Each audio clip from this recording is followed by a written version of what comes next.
Last video में already हम लोग डिस्कस कर चुके हैं कैसे इंस्टेंटेनियस वेलोसिटी और इंस्टेंटेनियस एक्सेलरेशन फाइंड करना है, और इसके बेसिस पे जितने भी वैरायटी का प्रॉब्लम हो सकता है सभी वैरायटी का प्रॉब्लम हम लोगों ने देख लिया है, सॉल्व कर लिया है। अगर आपको फिर भी डाउट है देन अगेन वहाँ पे जाइए, उसको एक बार फिर से देखिए, समझिए, और उसके बेसिस पे आपके पास जो भी रेफरेंस बुक है वहाँ से प्रॉब्लम सॉल्व करिए, उसके जैसे सॉल्व कीजिए, ठीक है।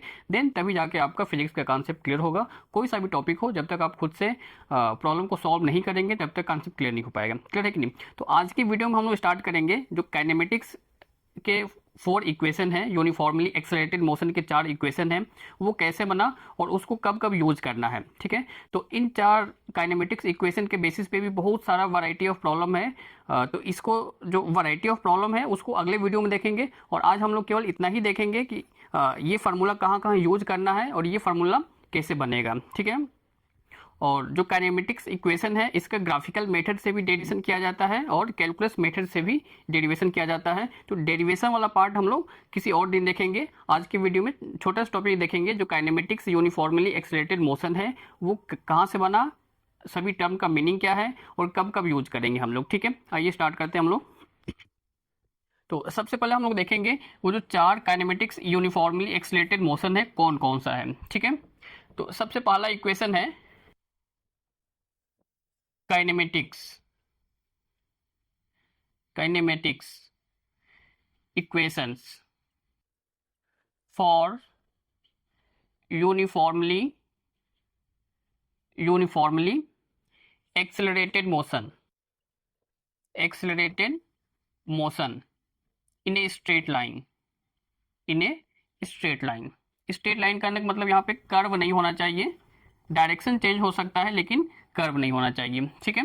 तो काइनेमेटिक्स इक्वेशन में बेसिकली तो 3 इक्वेशंस ऑफ मोशन है, लेकिन एक चौथा भी आता है यहाँ पे जहाँ पे हम लोग nth टाइम पे डिस्प्लेसमेंट फाइंड करना है, nth टाइम पे डिस्टेंस फाइंड करना है, डिस्प्लेसमेंट फाइंड करना है। क्लियर है कि नहीं? तो कुल मिला जुला के टोटल 4 काइनेमेटिक्स इक्वेशन हम लोग पढ़ेंगे, और उसमें जो टर्म्स यूज होगा उसका मीनिंग क्या क्या है उसको हम लोग देखेंगे, ठीक है। तो पहला इक्वेशन है v equal U plus A T, ठीक है। दूसरा इक्वेशन है s equal U T plus half A T square, और तीसरा इक्वेशन है v square equal U square plus 2as, और चौथा इक्वेशन है S N th equal U plus A by two N minus 1, ठीक है। अब इन सब का मीनिंग क्या क्या है यहाँ पे ध्यान दीजिए। u का मतलब होता है इनिशियल वेलोसिटी, u का मतलब इनिशियल वेलोसिटी, ठीक है। और v का मतलब हो गया फाइनल वेलोसिटी, ठीक है। और a का मतलब एक्सेलरेशन, a मतलब एक्सेलरेशन, और t मतलब टाइम, सबको पता है ये t का मतलब टाइम होगा।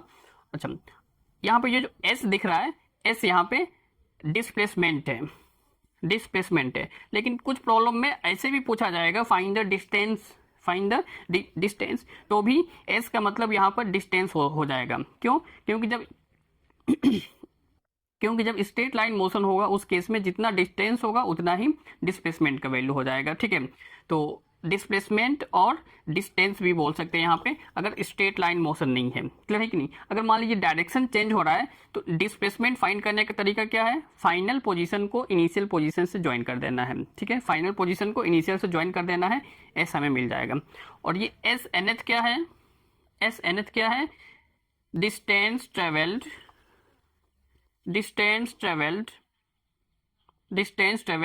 इन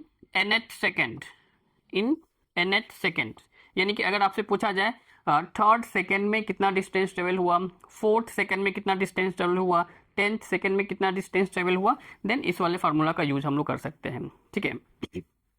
तो 1 by 1 यहाँ पे हम लोग देखते हैं, ध्यान दीजिए।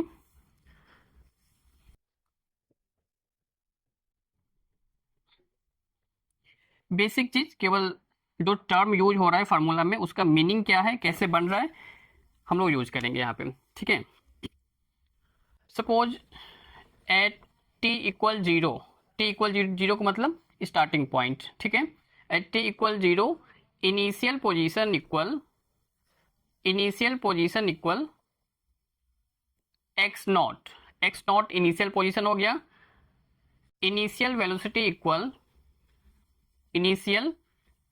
इक्वल u, ठीक है। और अगर एट टाइम t,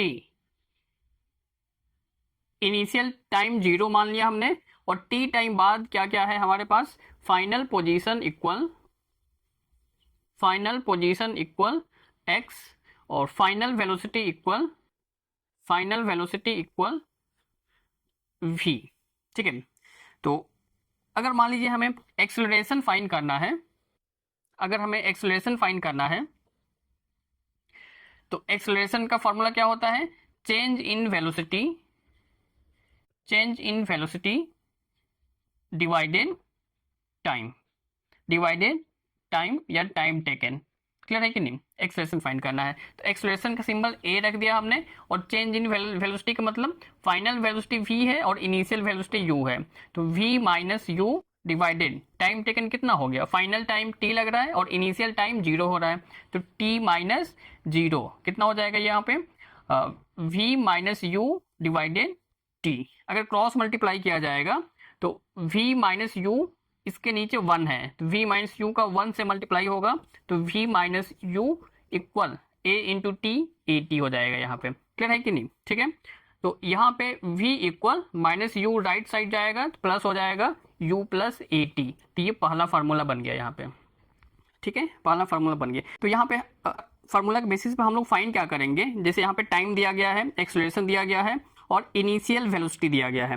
अगर आपसे पूछा जा रहा है t टाइम बाद कितना वेलोसिटी होगा, देन इस फार्मूला से हम लोग फाइंड कर सकते हैं। जैसे मान लीजिए एक पार्टिकल है स्टार्टिंग फ्रॉम रेस्ट या फिर स्टार्टिंग फ्रॉम इनिशियल वेलोसिटी, अगर एक पार्टिकल का एक इनिशियल वेलोसिटी है और एक एक्सेलरेशन भी दिया गया है और आपसे पूछा जा रहा है 10 सेकेंड बाद उस पार्टिकल का वेलोसिटी कितना होगा, देन इस फार्मूला का यूज करके हम लोग फाइंड कर सकते हैं। क्लियर है कि नहीं। तो यहाँ पे अगर हमें फाइनल वेलोसिटी फाइंड करना है तो u a t ये आपको पहले से पता होना चाहिए, ठीक है ना, ये पहले से आपको पता होना चाहिए, क्योंकि इस फार्मूला में 4 वेरिएबल है, 1 2 3 4 वेरिएबल है, तो किसी एक टर्म को फाइंड करने के लिए अदर 3 टर्म आपको पता होना चाहिए।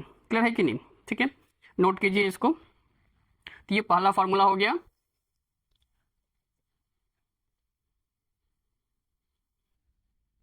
दूसरा फार्मूला बनाने के लिए अगर हमें एवरेज वेलोसिटी फाइंड करना है, ठीक है, अगर हमें एवरेज वेलोसिटी फाइंड करना है तो एवरेज वेलोसिटी का सिंबल क्या होता है, v एवरेज लिखा जाता है या फिर v के ऊपर बार, v बार v का मतलब एवरेज वेलोसिटी हो गया, ठीक है। तो अगर हमें एवरेज वेलोसिटी फाइंड करना होगा तो इसका फार्मूला क्या होता है, एवरेज फाइंड करने का मतलब अगर आपके पास 2 नंबर है 1 + 2 1 2, इसका एवरेज फाइंड करना है तो 1 + 2 डिवाइडेड 2 कर देना है। तो यहाँ पर हमारे पास 2 वेलोसिटी है, इनिशियल वेलोसिटी और फाइनल वेलोसिटी, इसका एवरेज हमें फाइंड करना है। तो एवरेज कैसे मिलेगा, u + v डिवाइडेड 2, ठीक है, u + v डिवाइडेड 2। अच्छा, अगर मान लीजिए एवरेज वेलोसिटी एक दूसरे फार्मूले से फाइंड किया जाए, यानी कि एवरेज वेलोसिटी के डेफिनेशन के बेसिस पे देखा जाए, तो एवरेज वेलोसिटी का डेफिनेशन क्या होता है, चेंज इन डिस्प्लेसमेंट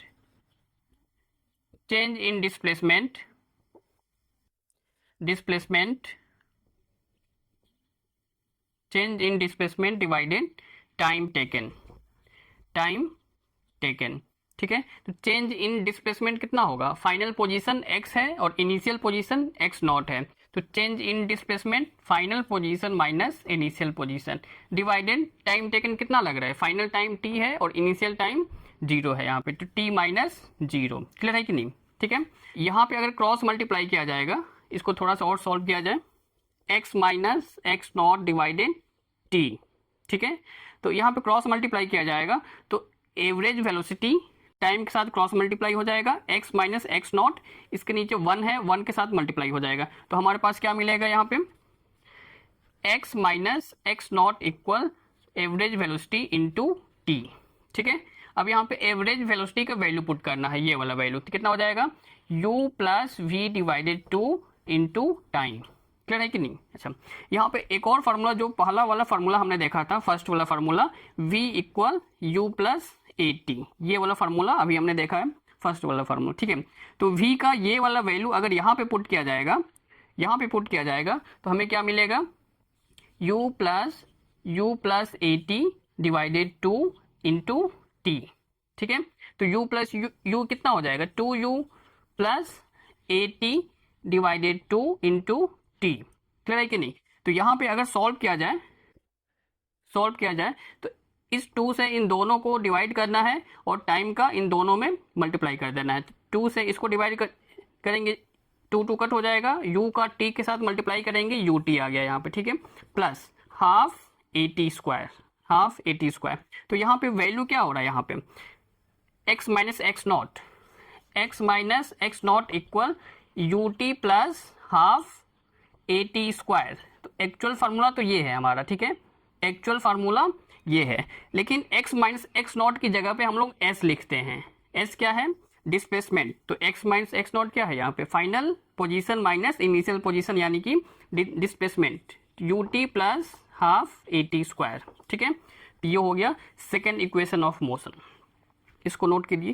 तो जब भी डिस्प्लेसमेंट फाइंड करना है, टी टाइम बाद कितना डिस्टेंस ट्रेवल हुआ है, देन इस फार्मूला का यूज कर सकते हैं। ठीक है, तो यहाँ से फायदा क्या है, अगर आपके पास फाइनल वेलोसिटी नहीं दिया गया है, ठीक है ना, फाइनल वेलोसिटी यानी कि v, अगर आपके पास फाइनल भी नहीं दिया गया है, उस केस में हम यहाँ से डिस्टेंस फाइंड कर सकते हैं, क्योंकि यहाँ पे फार्मूला में कहीं पर भी v नहीं है, यानी कि v आपको नहीं चाहिए।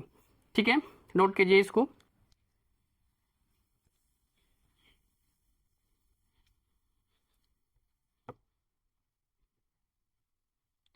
थर्ड फार्मूला के लिए ध्यान दीजिए, एवरेज वेलोसिटी क्या होता है, average velocity equal u plus V divided 2। ठीक है, अच्छा, तो एवरेज वेलोसिटी का एक और फार्मूला होता है डिस्प्लेसमेंट डिवाइडेड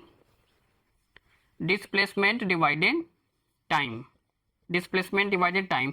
तो एवरेज वेलोसिटी क्या हो गया, u plus V divided 2 equal displacement का मतलब क्या हो गया, फाइनल पोजीशन माइनस इनिशियल, यानी कि x minus X not divided time कितना लगा, final time minus initial time, t minus 0 t हो गया यहाँ पे। क्लियर है कि नहीं। ठीक है, अच्छा, अब यहाँ पे मैंने मान लिया x माइनस एक्स नॉट को s मान लिया। ठीक है, u plus V divided 2, cross multiply करेंगे तो u plus V equal 2s divided t, equation number 1। ठीक है, यहाँ पे x माइनस एक्स नॉट को हमने s मान लिया है। अच्छा, तो फर्स्ट इक्वेशन ऑफ मोशन क्या है, फर्स्ट इक्वेशन ऑफ मोशन में v equal U plus A T, अगर u को लेफ्ट साइड लेके जाएंगे तो v minus you equal A T, ये इक्वेशन नंबर सेकेंड बन गया। ठीक है, इक्वेशन नंबर सेकेंड। तो इक्वेशन नंबर 1 और सेकेंड को मल्टीप्लाई किया जाएगा तो यहाँ पे u प्लस वी, यानी कि v प्लस यू, तो v plus you, v minus you, तो एक फार्मूला याद आ रहा है क्या, यहाँ पे a plus B into A minus B, क्या बन जाएगा यहाँ पे a square minus B square. ठीक है, तो यहाँ पे अगर equation number 1 into equation number second, हमें क्या मिलेगा यहाँ पे v square minus U square equal, यहाँ से t और t कट हो जाएगा 2as। ठीक है, v square equal U square plus 2as, ये v है। क्लियर है कि नहीं। तो यहां से भी अगर आपसे पूछा जा रहा है, आपके पास टाइम नहीं है, ठीक है, टाइम नहीं है, इनिशियल वेलोसिटी दिया गया है, फाइनल वेलोसिटी दिया गया है, और आपके पास टाइम गिवन नहीं है, देन डिस्टेंस ट्रेवल कितना हो गया, यहां से इस फार्मूला से हम लोग फाइंड कर सकते हैं। क्लियर है कि नहीं। ठीक है, और सेकेंड फार्मूला क्या था, s equal U T plus half A T square, तो यहां से भी s का मतलब क्या है, डिस्टेंस। ठीक है, तो आफ्टर टाइम t कितना डिस्टेंस ट्रेवल हुआ, इस फार्मूले से हम लोग फाइंड कर सकते हैं, और यहां से भी आफ्टर टाइम t कितना डिस्टेंस ट्रेवल हुआ, यहां से फाइंड कर सकते हैं। क्लियर है। इस फार्मूला का यूज करने के लिए अगर आपके पास टाइम दिया गया है तो v equal U plus A T, इसका यूज करके सबसे पहले फाइनल वेलोसिटी फाइंड करेंगे, फिर फाइनल वेलोसिटी का वैल्यू यहाँ पे पुट करेंगे, फिर उसके बाद आपको s का वैल्यू मिलेगा। ठीक है, न्यूमेरिकल हम लोग देखेंगे एक अलग से वीडियो में, इसको नोट कीजिए।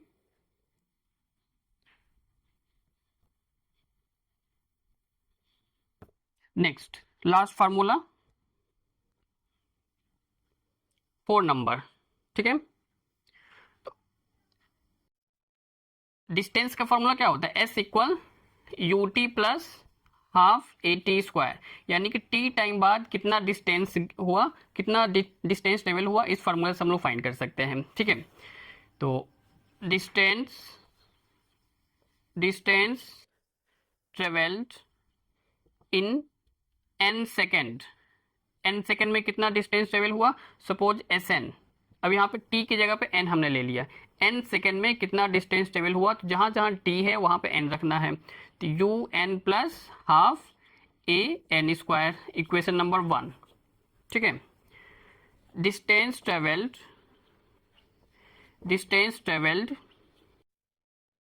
इन n-1 सेकेंड, यहाँ पे n सेकेंड है, यहाँ पर n-1 सेकेंड है, तो दोनों में कितना अंतर है, 1 सेकेंड का अंतर आ रहा है, क्लियर है कि नहीं, 1 सेकेंड का अंतर आ रहा है। तो n-1 सेकेंड में कितना डिस्टेंस ट्रेवल हुआ, S n-1 equal U n-1 plus half A n-1 whole square. ठीक है, इक्वेशन नंबर 2। नाउ एस, अच्छा यहाँ पे अगर इन दोनों को माइनस करेंगे, S N minus one, S N का मतलब क्या हो गया, distance travel in N second, और एस एन माइनस वन का मतलब क्या हो गया, distance travel in n-1 second. तो इन दोनों डिस्टेंस को माइनस करेंगे तो इन दोनों के बीच में जितना टाइम का अंतर आ रहा है 1 सेकेंड, तो 1 सेकेंड में कितना डिस्टेंस ट्रेवल हुआ वो हमें यहाँ से मिल जाएगा। ठीक है, तो एस एन एच मिल जाएगा, क्लियर है कि नहीं। तो एस एन का वैल्यू यहाँ पे दिया गया है, एस n-1 का वैल्यू यहाँ पे दिया गया है, जब दोनों को माइनस करेंगे तो फाइनली हमें मिल जाएगा S N H equal U plus A by 2n-1। ठीक है, ये होगा, और ये भी आपको याद रखना है, यहाँ से एक बार नीट में पूछा गया है। ठीक है, यहाँ से आपको नीट में पूछा गया है। इसका मतलब क्या है, एस एन का मतलब distance travel in n second, और इसका मतलब distance travel in n-1 second. तो this distance minus this distance, कितना टाइम का अंतर है, 1 सेकेंड का अंतर है, तो दोनों को माइनस करेंगे तो 1 सेकेंड में जितना डिस्टेंस ट्रेवल हुआ है वो आपको मिल जाएगा। इसलिए यहाँ पे nth सेकेंड में कितना डिस्टेंस ट्रेवल हुआ इसको माइनस कर देंगे, तो इन दोनों को माइनस करने फाइनल फार्मूला क्या बनेगा, u plus A by 2n-1। ठीक है, जैसे मान लीजिए अगर आपसे पूछा जा रहा है u का वैल्यू दिया गया है 2 मीटर पर सेकेंड और एक्सेलरेशन दिया गया है 1 मीटर पर सेकेंड स्क्वायर, क्लियर है कि नहीं, और आपसे पूछा जा रहा है find distance travelled in 4th second में कितना डिस्टेंस ट्रेवल हुआ ये आपको फाइंड करना है। ठीक है, तो S4 इक्वल u कितना है हमारे पास, डायरेक्ट वैल्यू पुट कर देना है 2, और a का वैल्यू कितना है 1 बाई 2, 4th सेकेंड में यानी कि n का वैल्यू 4 है, 2 into 4 minus 1, 2 plus 1 by 2, 2 plus 2 into 4 8 minus 1 7। ठीक है, तो 2 प्लस 7 बाई 2 3.5, तो 5.5 मीटर, यानी कि 4th सेकेंड में कितना डिस्टेंस ट्रेवल हुआ 5.5 मीटर, ठीक है कि नहीं। तो ये बेसिक 4 काइनेमेटिक्स इक्वेशन है फॉर यूनिफॉर्मली एक्सेलरेटेड मोशन है, और इसके बेसिस पे बहुत सारा वैरायटी ऑफ प्रॉब्लम है जो नीट और जेईई मेन में आता रहता है, क्लियर है कि नहीं। जितना भी प्रॉब्लम सॉल्व करेंगे इन 4 इक्वेशन के बेसिस पे उतना अभी कम ही है, क्योंकि इसके बेसिस पे बहुत सारा वैरायटी ऑफ प्रॉब्लम बनता है। ठीक है, तो जितने भी वैरायटी ऑफ प्रॉब्लम है मैक्सिमम प्रॉब्लम को हम लोग अगले वीडियो में कवर करेंगे, जितना भी बन सकता है, चाहे वो नीट लेवल का हो या फिर जेईई मेन लेवल का हो, सभी चीज़ें हम लोग वहाँ पे कवर करेंगे। ठीक है।